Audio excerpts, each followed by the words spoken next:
day, and go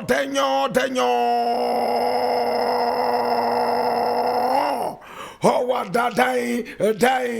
This is the voice of the Patriot, where we speak truth to power.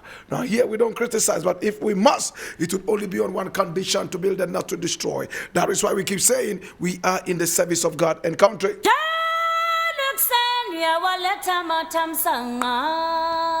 This is the voice of the Patriot, and my name Blakk Rasta, Ghana's #1, Africa's finest. My brother, my sister, this is the headquarters of the truth, and I'm most excited to be with you. I want to say good afternoon to you, Komla. Yes, your card number is GE669-19. You are loud on the Urban Blend Show. We love you.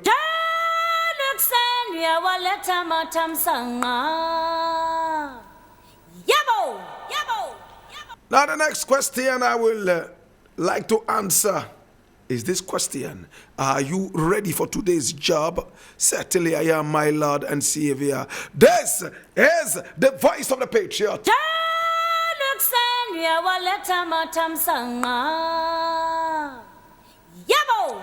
Now the very first story we are looking at today is very interesting, and is coming from my Joy Online.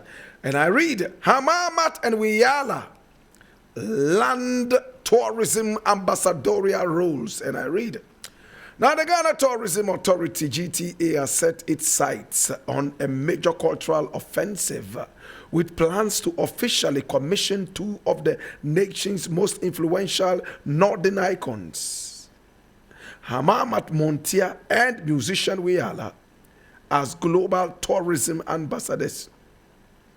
Now, the revelation was made on Showbiz A to Z on Saturday, February 7, by the Deputy CEO of the GTA, Gilbert Abeku Agri Santana, who confirmed that the Minister for Tourism, Culture and Creative Arts, Abla Jifagomashe, has already initiated high-level engagements with both personalities.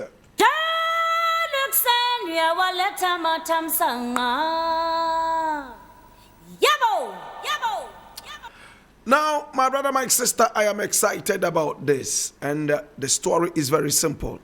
Hamamat Montia is going to be the ambassador responsible for promoting shea butter. In fact, I talked about this on a different platform, my brother, my sister. The ministry is worth applauding. Shea butter has been here long before Hamamat was even born. Long before her great-grandfather was even born. We had shea butter here. But my brother, my sister, Hamamat has been able, courtesy, I show speed, bring shea butter to the rest of the world. Today, Zambians are happy about Ghana's shea butter. And it's not because it's only Ghana that produces shea butter. We have shea butter in Guinea. We have shea butter in Burkina Faso. But Ghana's shea butter is enjoying this monopoly, has been enjoying this monopoly for a long time. It's the same thing as Ghana yams. Everywhere in the world, everybody is looking out for Ghana's yams. Ghana cocoa is the best cocoa in the world. Everybody's looking up to that. We have a lot of best in this country. Best cocoa, best shea butter, and of course, best yams. Our gold is the best. My brother, my sister, now the tourism ministry is only putting a feather in the heart of Hamamat, who has a shea butter museum. Can you imagine that? Why shea butter? Is it because shea butter is from the north and she's also from the north? It could be one of the reasons. But most importantly, it's a national product. In fact, our shea trees are endangered. By making Hamamat the ambassador for this, first and foremost, we are making shea butter sexy. We are sexualizing shea butter. How many people agree? Hamamat, former Miss Malaika, correct? Hamamat, former National Beauty Queen. is in charge of a traditional product like shea butter. We are making shea butter sexy. How many people will go buy shea butter just because a beautiful face is in charge and by large responsible for the promotion of this? I'm asking you. It's the same way we need to sexualize our farming. Anytime we are promoting our farms and farming, it's old men and women we see haggardly dressed, carrying hoes and cutlasses and wearing Wellington boots. That is not sexy enough for the Gen Z.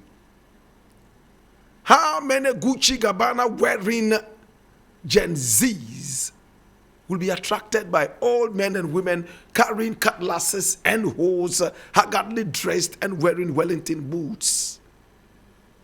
How many Gen Zs will be attracted to even study agriculture? My son came over to me and said he wanted to study agriculture. And I said, wow, are you sure? Do you know what that is? He said, yes, Daddy. I said, tell me. And he explained to me. And I said, then you are ready. I would have wished that he would go and study something like me. Study some English literature, veer into some law later in life or some other kind of Pan-African kind of thing. But he went straight for agriculture, which I thought was very innovative and creative. It's the same accolades I would give to the Ministry of Tourism to pick up Hamamat at this high point of her career. I Show Speed has been able to put her on the speed lane, and here she is speeding to her destiny. Yes, to the city of shea butter. Before I Show Speed, she licked sexily shea butter.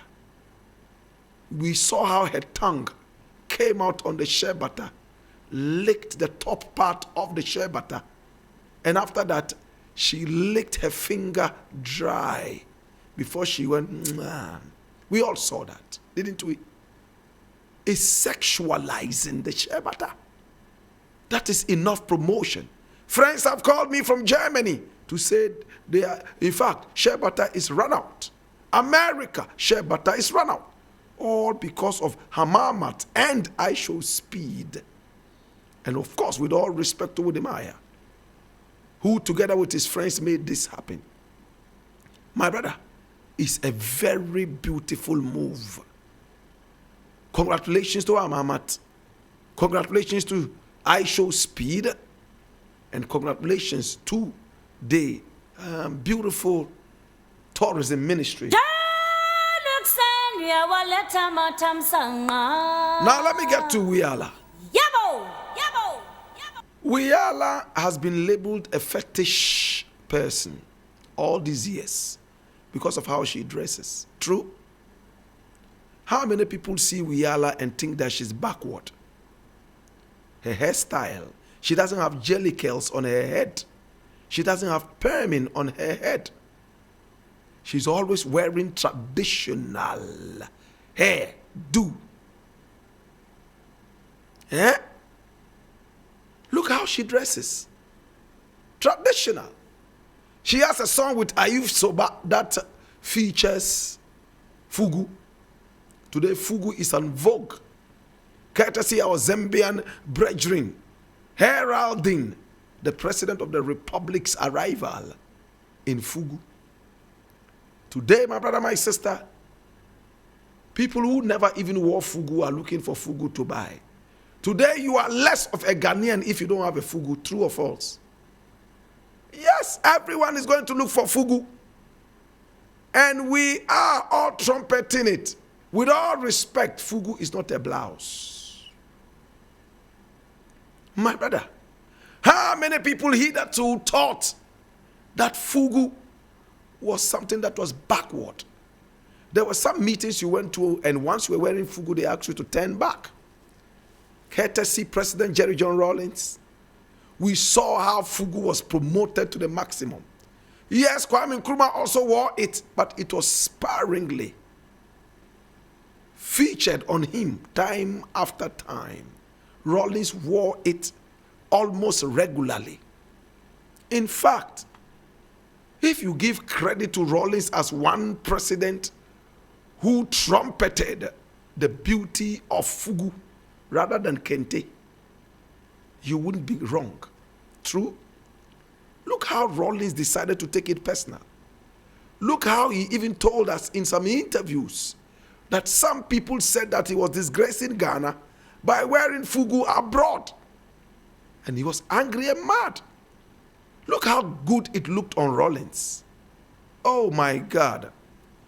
Today, there is something interesting happening in the Zambia. Everybody is asking for a Fugu. The president wants a Fugu.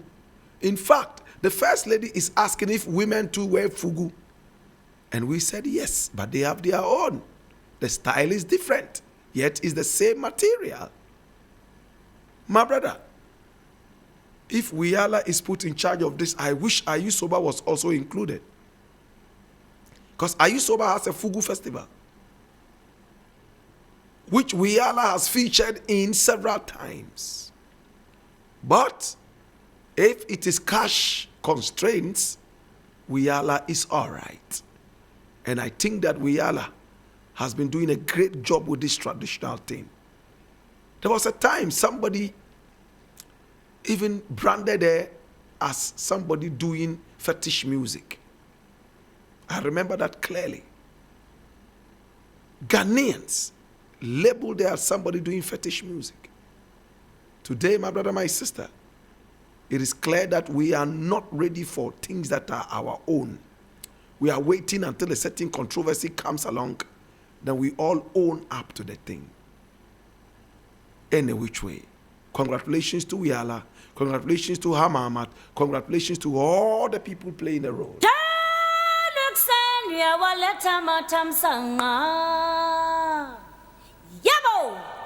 Now the next story I want to look at is taken from My Joy Online, and it says, airport renaming debate.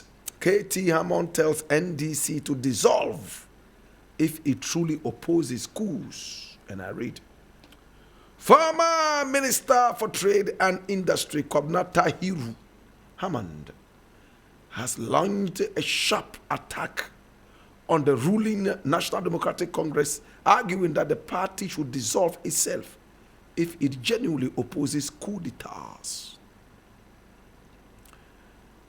His comments come amid growing public debate over the government's proposal to rename the Kotoka International Airport as the Accra International Airport. Now, speaking on Adum FM's Jasunsem morning show, Mr. Hammond said the proposed renaming is misplaced at a time when Ghanaians are grappling with economic hardship, unemployment, and infrastructure deficits. He argued that the government attention should be focused on easing the burden on citizens rather than pursuing what he described as symbolic actions. I'll leave it here.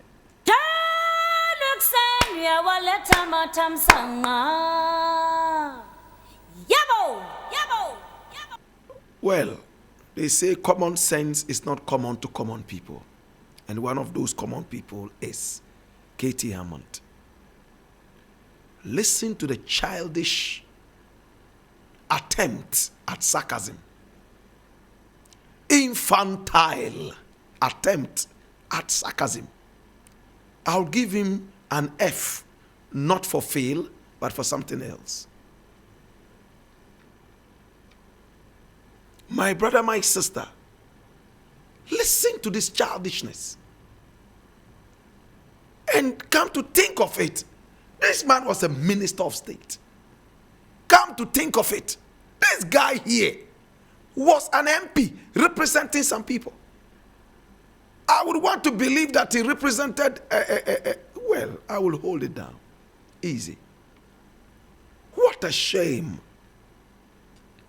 NDC must dissolve if NDC truly does not accept coups. Why? His point is that Rawlings was a coup maker who founded the NDC. Yes, he was the founder or one of the founders. I'm not too interested in the history. But my brother, my sister, Rawlings as a coup maker was a member of the PNDC. When he became a democratic person, when we fought against the coups because we hate coups, and he decided to shed off his coup skin, he picked up the NDC. Let the PNDC die. But this is the NDC, the democratic part of the PNDC. We have seen coup makers who have lived long enough to absolve themselves of the coup in their lives, and they've become democratic. We have seen Obasanjo. We have seen great people like Sankara. We have seen such people, my brother, my sister. And if a man who is supposed to be considered learned says that the NDC, when was the NDC founded? The NDC contested elections democratically and won hands down, and is still winning. Is the PNDC still contesting? The PNDC is dead and buried. That aspect of our politics is dead. And Rawlings lived to see it die. When he tried to resurrect it, my brother, my sister, we refuse to allow him to celebrate 31st December. We did. That is our way of saying no to the PNDC.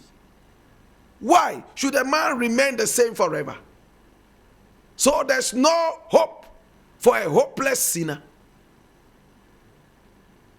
Then there wouldn't have ever been any hope for Paul in the Bible. My brother, my sister, why do some people want to be so dogmatic? And one of those people is K.T. Hammond.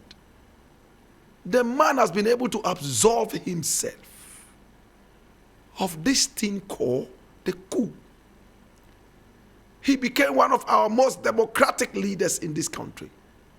I'm not a big fan of Rawlings, but give credit to a man when he deserves it. Even the people that you claim were democratic were those who were throwing the bombs. How democratic is bomb throwing? How democratic is assassination or assassination attacks? Even you that claims you come from a culture of democracy, look how many bombs were thrown by your own people, the so-called UP. Can you call that democracy? What is democratic about being in a government that stole from us for 8 solid years? And your president was only interested in coming out to clear people. He was a clearing agent. My brother, my sister, let's give people the chance to change. Rawlings was a changed man. That was how come the PNDC was thrown away. Even if he wasn't a changed man, we rejected the PNDC and it metamorphosed into the NDC, the democratic part of the whole journey. This man says NDC must dissolve. Again, he makes another statement here that is most unintelligent. What is he saying? Apart from saying that, oh, the NDC must dissolve, he's saying that this is a time of hardships, economic hardships, and that we need to do things to help us get employment fight the unemployment and so on and so forth, and not be engaged in symbolisms. What unfortunate, unintelligent remark. Which hardship was worse than Nana Addo's hardship when you were a minister in there? Did you ever come out boldly to talk about a hardship? You rather labeled the youth as coconut heads. The 8 years of Nana Addo's regime was fraught with what? Corruption. Fraught with what? Unemployment. Fraught with what? Intense hardship. The hypocrites like Hammond never bemoaned that. Today he's saying now there's hardship, there's unemployment, there's and we are running after symbolism. What do you mean by symbolism? Do we understand the economic benefits we stand to get by renaming that airport? I discussed it on a different platform. But my brother, to suffice it now, I, as a Pan-Africanist, there are some banks in Ghana I will never save my money with. And to avoid any lawsuits, I will not mention names. But these were brothers who came together to found a bank. Brothers who came together, my brother, using slave money. They enslaved my ancestors, made money from selling my ancestors to build that bank. I will never save in that bank. I won't do business with that bank. I am that principled. I'm not crazy. I'm just a principled idiot. Call me that. You hear me? There are some fuel stations, what you call filling stations. What in America is called gas station. My brother, my sister, that I will never buy fuel in. Because they were in Nigeria and they did everything possible to destroy the land next door. And they used a dirty leader like Sani Abacha to kill an innocent Ken Saro-Wiwa. All because he was fighting against environmental degradation. I will not buy fuel in that kind of filling station. No. There are some airports in the world that I will never fly into because of the names they bear. One of them is Charles de Gaulle Airport in France. Because of the atrocities he meted out to us as Africans. And the people of France still went ahead to hail him up and name a whole airport after him. My brother, since I came to that consciousness, I decided that I will not fly into Charles de Gaulle Airport. That is me. Call me crazy, but I won't. Kotoka International Airport, I've flown in and out of that airport several times, but I changed the name in my head. This is my country. I have to fight it. Do you know how many Pan-Africanists and conscious discerning minds who will not eat from a restaurant just because of the name of the restaurant? How many of you would eat from a restaurant that has a Shawo restaurant? How many of you go there? The labels are important, my brethren. How many of you will eat from a restaurant that has a name like Atayi Restaurant? Would you eat from there? No matter how hungry you are. There are some labels I can't even mention on radio. I wish I could. It's so nauseating to even see those names, let alone comfortably sit in there and eat. There are some brands that I, Blakk Rasta, will never use because of the history behind those brands. If ignorance is making you use those brands, it's unto you. I am not responsible for your ignorance. So when people like Hammond with gray all over them Everywhere you find hair on them is gray. And you talk like this. I'm not responsible for your ignorance, but I am responsible for dispersing and dispelling all the ignorance at my own time. How can you talk like this? NDC must dissolve if they actually hate coups, because their founder was a coup maker. At the time that he founded it, was he a coup maker? It was called the PNDC. We all hated that regime. It was a murderous regime that saw so many people shot and killed. When NDC came into power, show me if one cockroach was even shot, because we had moved from the coup days into democracy. Allow a man to become better, a better version of himself. That was what Rawlings was. And again, we made it clear. The people who founded the UP, they were bomb throwers, Al-Qaeda. They were Boko Haram. Boko Haram was inspired by these people.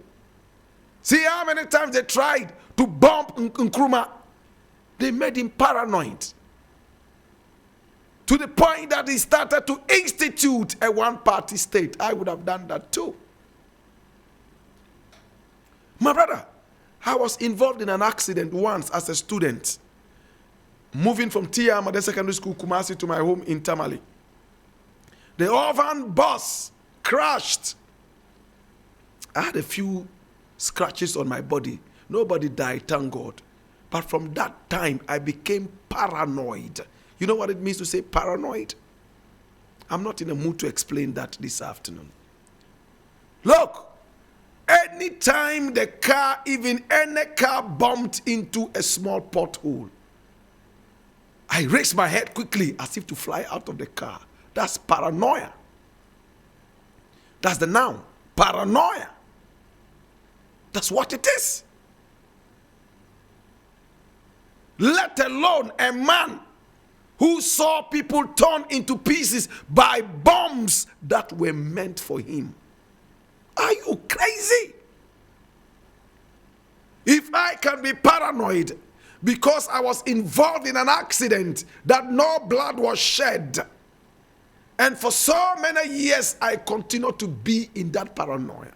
I don't know about you, but they say if you are stung once by a bee, anything that looks like a bee, even a housefly, would remind you of the sting you had from the bee. You are paranoid.